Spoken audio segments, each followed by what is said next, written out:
Hello and welcome to episode 29 of the Teachers Tea Time podcast. My name is Mark and I hope you're doing well.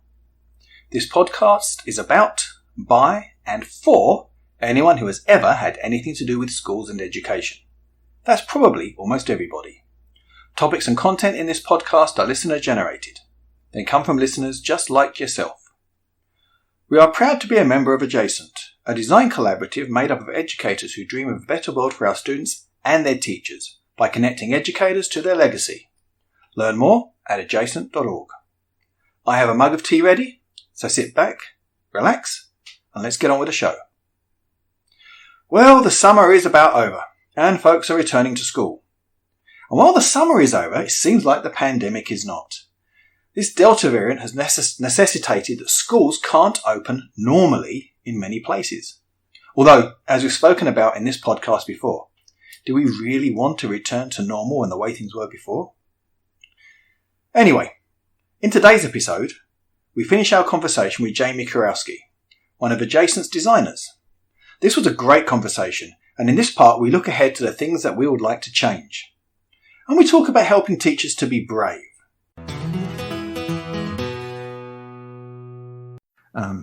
And it's true.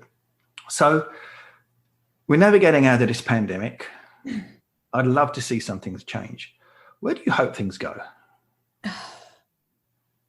I'm so skeptical right now just because I was so hopeful in the beginning of the year. But when they just went right back to it with putting the SOLs on us, I was a little discouraged, but I do hope, my hope is that we need to get parents involved in voicing what's going on with their children and listening to the kids and there are so many students that have anxiety and test taking anxiety. I feel like I'm waiting for the someone to come along to start a revolution that gives the kids voice and gives the teachers voice. And I feel like it's so dreamy, but my dream in education is, I have a specific thing. My dream, at least for elementary, is to take out the content requirements of tested requirements. I think it should all be research, where right now I'm in this massive, I call it research is creative, where anything you're curious about, you're reading about, and then there's an output, and there's a choice board on how you want to do it. And I think the curiosity that comes from that is what creates a self-learner and a curious learner. And I just wish they'd take some off their plate. I don't know if that'll come from like test scores or big voices or mass voices, but yeah, I'm not the best one to ask. I have lots of hopes, but they sound too dreamy for me. We had Doug on this podcast a few episodes back, and he did his whole dissertation about test anxiety. Yes. And what should be happening with assessment and how that needs to drive a different conversation. And we've just come through this pandemic, and we hear a lot of talk about, we've got to really think about the mental health of our teachers and the mental health of our students. Mm-hmm. What are we actually doing? Are we seeing, is it just words at this stage? I still don't see the respect for teachers or their mental health. Like I just see more piling on. Mm-hmm. And I don't see many teachers feeling comfortable enough to voice or have the time to even voice it. I read this to a couple of my teachers. You know what they said? When did you have time to do that? Yeah. I was like, well, first of all, it's essential to me to get that out. Also, it literally probably took me 10 minutes. That's how easy it is for me to list all those things. So yeah, it's sad. That's sad to me. I want them to feel brave. Thankfully, Edjacent will hopefully give some comfort to some teachers to take care of themselves a bit more. Absolutely. Yeah, let's talk about Edjacent a little bit. So, one of the things I was involved with getting this started was because teachers have everything done to them. And your work's a great example of how that, influences and affects teachers in a negative way. Right. And what we're looking to is sort of let teachers set their own agenda a little bit. I mean, you kind of decide what to teach and how to teach, but getting that joy back in the classroom and deciding what interests you and pursuing those passions is something that we want to try and encourage within our collaborative. And so that's really exciting work that we've got going on. And you have a project you kind of been working on anyway. So do you want to tell us a little bit about that? Sure. Yes. Well, it's, so through my She Makes business, I, as a creative outlet through, the last few years, quotes have helped me and meditation has helped me, and words are very powerful. Words are powerful in general. But like when you need that, reminder, the inspiration, it was always about the words, and they gave me such comfort and power. And so I accidentally started a business called She Makes, and it's shemakes.art, as a place for my words. I won't tell that whole story, but it's basically where I put quotes onto driftwood with a wood burner and some pictures onto it. And they are, to me, I call it immortalizing the words, because you can't get that off unless you're scraping it with a knife. And to me, it's powerful to be reminded. I think even just for anyone, for anyone that needs hope, strength, creativity, resiliency, to see those words. It's kind of like the metaphorical sticky note on your bathroom window that you need to hear, the mantra. I kind of was able to take that mantra and turn it into art and my writing. And so I decided to pursue the advocacy of teachers and their mental health and the words that help them, and through my poetry. And so the She Makes is going to expand. I decided to resign from teaching, not because I wanted to leave what I love, because I do love it. I just felt a push that I could make a difference for teachers and give them a little bit of that bravery, resiliency to teach from passion. And whether it's writing or coding or scientific method, whatever really ignites you, if that becomes, even if it's not just a 2-week unit, I think that should be put into your entire year as much as you possibly can, because that's going to make memorable lessons and meaningful lessons for the students. I don't know if I'm going off on a tangent there, but so I'm hoping to create some writing courses for teachers so that they can themselves write through some things. And I think that's a lot too. In my original school, they encouraged us to sit and write with the kids, sit and read with the kids. Like we had permission.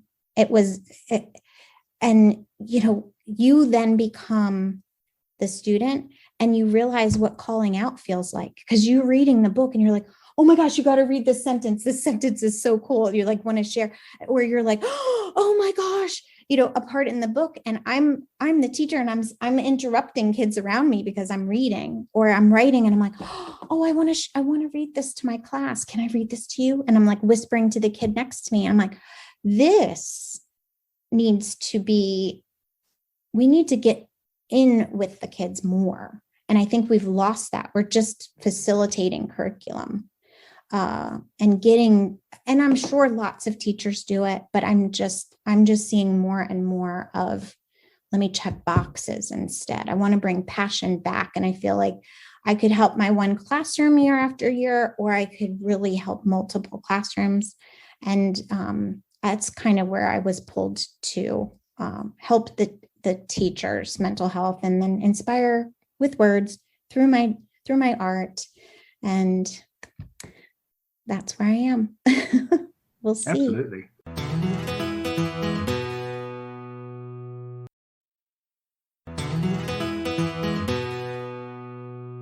If we have teachers who are happy or content at the very minimum, then they're going to be happier, contenter, and braver in their classrooms and can really do some good work with their students.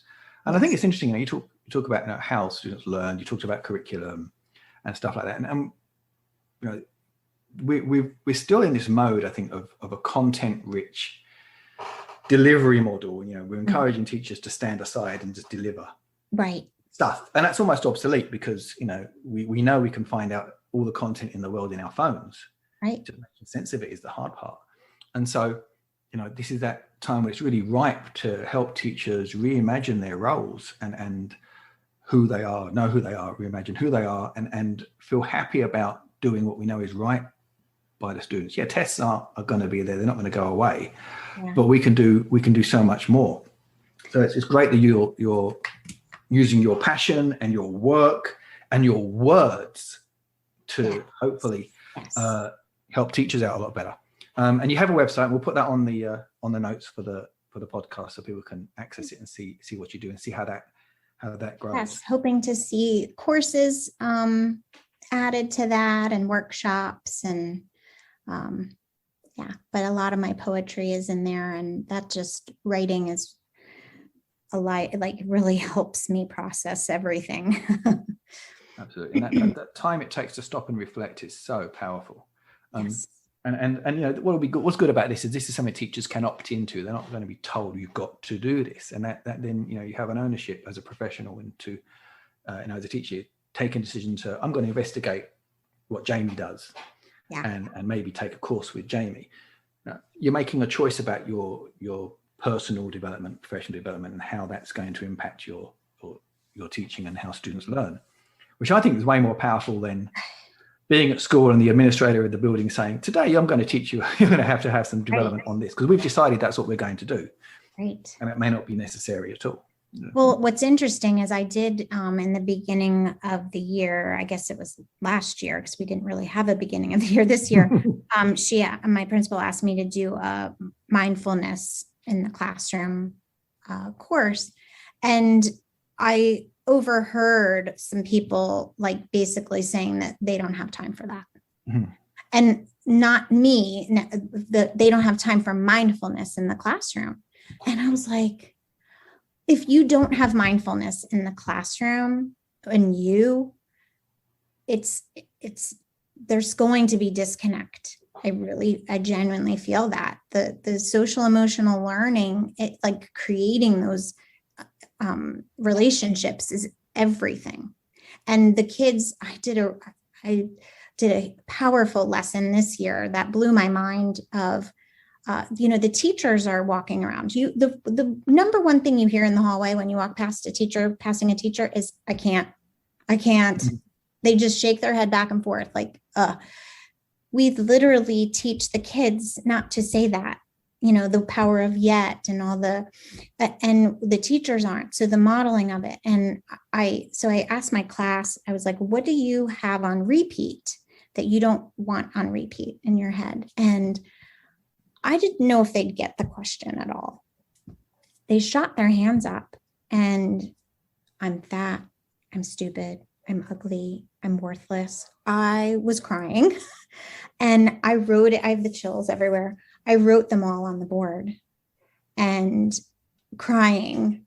And they were emotional. And I was like, speechless. I was speechless. So obviously, and I told I showed my teaching partner, and she came and she's just staring at it. And we're staring at it. And she's like, well, I'm not teaching math today.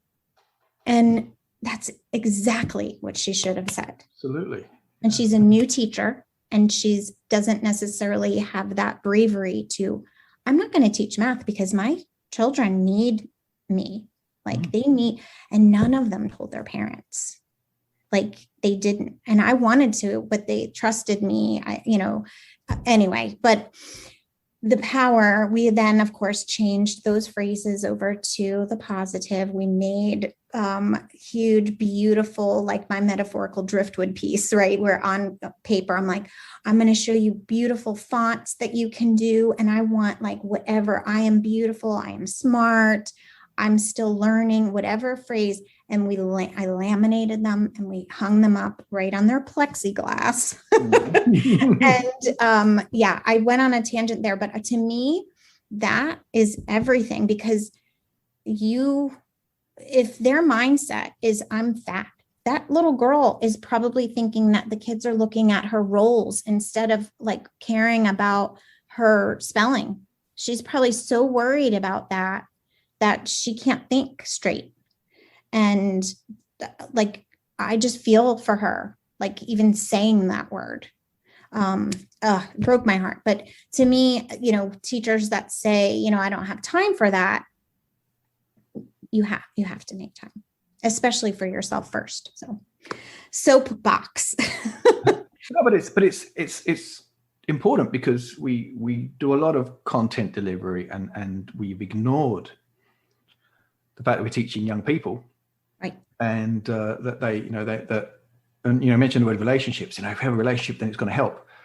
And we hear that spoken about like it's a new idea, a new great breakthrough. And this is nothing new. I mean, this is stuff that was written about 100 years ago by Dewey. You make for great, you have, yep, good relationships, and you value how children learn as individuals and within groups, and things go really well. And we're still reluctant to put that into place. And it's a shame. It really is a shame. And at the same time, organizationally, we're reluctant to do the same for our teachers. And I think that's, it goes both ways. So, I mean, I think that the big takeaway for as we move into next year is that we can really do a lot better for understanding our students and actually understanding the people that teach our students. Mm-hmm. And if we can have happy teachers and happy students, there is good learning that can go along. But you have to take care of that business first, because we know from how brains develop that if there's a stressor, learning doesn't happen. Right. Simple as that. And we know that. And the power of repetition, hearing something however many times before you learn it, practicing it how many times before you learn it. There's no opportunity for that. And then we're wondering why they don't know it. Yeah. Or why being allowed to get it wrong as well. I mean, that's another thing we've got to start allowing for. Taking the time to analyze what you did wrong so not to do it again takes time. Yeah. Yeah, you have to get to the point where you will not apologize for what you're doing. And when admin comes in and they ask you a question, why you're doing this and not that, here's why. So confident, it comes down to the confidence. And more often than not, you tell them why. It's like, yeah, sure, okay. Exactly. If you're doing good stuff and your kids are happy and they're doing learning, that's just exactly. So, yeah, and it takes, shouldn't have to be brave to do that, I think. Right. I think that's where the confidence comes in. I think when you feel good about what you're doing, I don't know where that disconnect happened to, or so many people are just, or it's personality type, could be, A-type personality needing to check all the boxes. I'm like, I don't even have any boxes. You know what I mean? Not that extreme, but I don't know. You do. I mean, but you do talk about, being happy with imperfection, and maybe that is part of that personality thing. You have to learn what levels of imperfection you're happy with, maybe. Exactly. You have to pick your battles. I am curious to see, when I do create courses, I'm curious about A-type personalities and their feedback in allowing themselves to be imperfect somewhere. It's hard. It is. I'm sure. Awesome. Well, thank you so much. Thank you. It's been really good listening to your story and listening to your writings, and hoping that as we work together through the Edjacent Collaborative, we get to see a lot more of that work coming through, and seeing these courses develop and seeing teachers finding their happy place. Yes. It's really important. Absolutely. Thank you. It was really good to go back and listen to this conversation, which we actually had right at the beginning of the summer. I think this semester I'm going to take Jamie's advice, and it's going to be okay when things are not perfect. I'm going to try and be brave, and I'm going to try to do some reflection and be mindful as much as possible. I hope you guys do too. Anyway, if you want to see Jamie's work, you can go to www.shemakes.art. And we also recently persuaded Jamie to open a Twitter account, so you can go ahead and follow her at JLSKT to stay up to date with all that she does. And of course, those website and her Twitter account will be in the show notes. In the next episode, we'll have another educator story to share. But until then, that was episode 29 of the Teachers Tea Time podcast. This podcast is a proud member of Edjacent, a design collaborative that connects teachers to their legacy. If you're looking for community, coaching, or content based around your needs, point your browser to www.edjacent.org and become a member for less than the cost of a pumpkin spice latte a week. So go ahead and navigate to www.edjacent.org and choose Become a Member. For me, it's the stories of teachers, students, and school communities that matter. As such, this podcast is only possible with the help and support of its listeners. Please leave positive reviews wherever you are able. If you're an iTunes or Spotify subscriber, leaving a good review can really help our visibility. Also, please don't keep this podcast to yourself. Tell your friends to subscribe and listen too. One thing we all have in common is that we've all been to school. Everyone has an educational story to share. So if you'd like to contribute to the pod in any way, if you have a story to share, it's long, short, tragic or comic, if you have comments to make about the podcast or just want to say hi, you can send an email to teachersteatimepod@gmail.com, or alternatively, you can send emails to me directly using mark@edjacent.org. I love to read what you have to say. Now, if social media is your thing, you can follow me on Twitter @MarkDiakop. You can find our contact information, copies of the show notes, and you can download previous episodes of the podcast at www.teachersteatimepod.com. The podcast artwork was created by Phaedra. Opening and closing music is by Bryan Boyko. It's been my pleasure to be your host today. Thank you for listening.